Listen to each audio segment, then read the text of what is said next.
Maka orang yang takut kepada hantu, yakinlah bukan karena pengetahuan.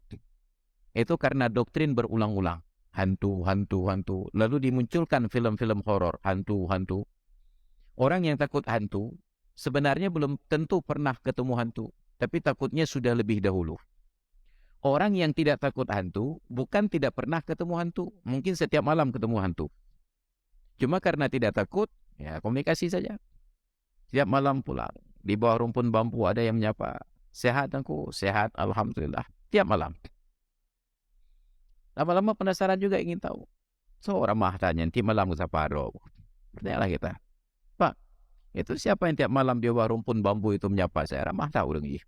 Kiba orang niku. Raya panjang boleh dadah orang. Oh, nyan anak kecil tu ha, ka 20 tahun kabeh umur. 20 tahun kabeh umur tapi setiap malam terjadi guru sapa. Oh, bitnya ramah datang tapi ka mati untuk guru sapa kan.